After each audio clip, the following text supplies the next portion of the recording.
बिस्मिल्लाहिर्रहमानिर्रहीम अस्सलाम वालेकुम। वाइटल रियल्टर से मैं आपका होस्ट दानिया राना। दोस्तों, सबसे पहले तो वाइटल रियलिटी कंसल्टेंट्स के चैनल को ज़रूर सब्सक्राइब करें, मुझे फॉलो करें। मैं आपको हमेशा कोशिश करता हूँ कि मैं आपको सबसे ज़्यादा ऑथेंटिक और फैक्ट बेस्ड इंफॉर्मेशन प्रोवाइड करूँ। Let's talk about DHA Multan. कुछ ज़्यादा वीडियोस मेरी डीएचए मुल्तान के रिलेटेड नहीं आ रही। उसकी वजह ये है कि अ, इतनी कोई हलचल नहीं है मार्केट में। कुछ डेढ़ एक साल से सिचुएशन इतनी ख़राब है मार्केट की कि बायर बहुत ज़्यादा जो है वो परेशान है, इन्वेस्टर बहुत ज़्यादा परेशान है। इनफैक्ट सेलर उससे भी ज़्यादा परेशान है क्योंकि उसको बहुत ज़्यादा लॉसेस में प्लॉट्स बेचने पड़ रहे हैं। सो इफ़ यू टॉक, देखें, आप दो पहलू हैं डीएचए मुल्तान में। या तो आप इन्वेस्टमेंट के लिए लें, या आपने रेजिडेंस के लिए प्लॉट लेना है, या आपने जो कमर्शियल प्रॉपर्टी बाय करनी है, उस पर कंस्ट्रक्शन करनी है, उसको रेंट आउट करना है या उसको सेल करना है। तो ये तीन पहलू हैं। इन्वेस्टमेंट वाला तो बिल्कुल ही जो है आजकल ड्रॉप हुआ हुआ है सीन। तो सिर्फ या आप इन फ्यूचर जो रेजिडेंस के लिए प्लॉट ले रहे हैं उनकी बाइंग सेलिंग चल रही है, या बहुत थोड़ी कमर्शियल की चल रही है। तो मार्केट जो है वो बहुत ज़्यादा डाउन है ओवरऑल रियल एस्टेट के पाकिस्तान में। क्राइसिस आया हुआ है रियल एस्टेट सेक्टर के ऊपर पाकिस्तान में। इसी वजह से डीएचए मुल्तान भी इफेक्ट हुआ है।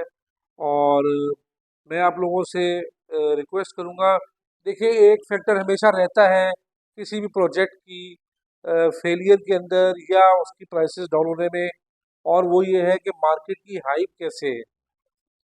जब डीएचए मुल्तान स्टार्ट हुआ तो हाइप क्रिएट हुई, और इसमें नो डाउट कि DHA Multan is a wonderful project. Hype create हुई, बाइंग सेलिंग हुई, लोगों ने कहा पता नहीं डीएचए आ रहा है तो क्या कुछ हो जाएगा।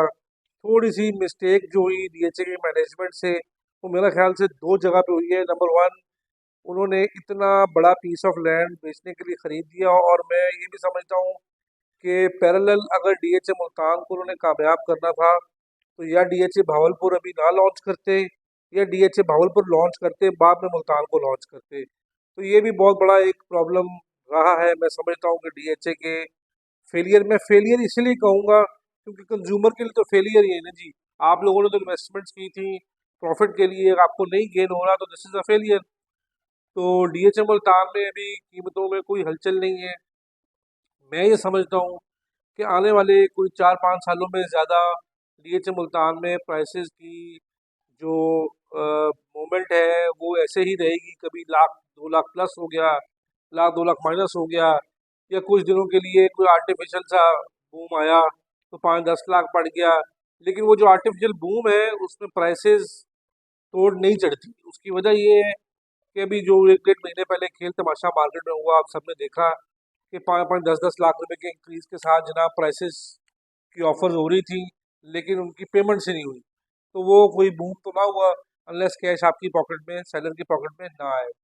तो DHA Multan, for those who want to live in DHA Multan in future, जो चाहते हैं कि हम आने वाले वक्त में अपना घर बनाएं, तो मैं ये समझता हूँ कि डीएचए मुल्तान से अच्छी जगह पूरे साउथ पंजाब में, पूरे मुल्तान में नहीं है। वेल प्लान प्रोजेक्ट है, बहुत अच्छी एमिनिटीज़ हैं, और इंफ्रास्ट्रक्चर बहुत अच्छा है। बस ये एक बहुत बड़ा सेटबैक है कि प्राइसेस का मसला है। लेकिन if you are fresh buyer और आपने घर बनाना है, खुद मूव होना है, या जो भी करना है, उसके लिए मैं समझता हूँ कि डीएचए मुल्तान से अच्छी ऑप्शन नहीं है। आप ये देखें, मुल्तान की अगर हम बात करें तो बुच विलाज है या रॉयल ऑर्चर्ड है, वहाँ पे प्राइसेस ज़्यादा हैं। वहाँ पे आपको 2-2 ढाई-ढाई करोड़ का कनाल का प्लॉट मिलता है।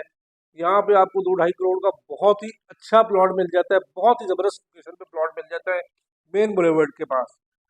तो there is a hell of a difference between prices अगर आप कंपेरिजन करें और किसी अच्छे प्रोजेक्ट से मुल्तान में। और मैं समझता हूँ कि फ़िलहाल वाबरा टाउन और बुच विलास, रॉयल ऑर्चर्ड में मुझे लगता है कि ये अभी तक यही तीन जो है वो इमर्जिंग सोसाइटीज़ है मुल्तान के अंदर।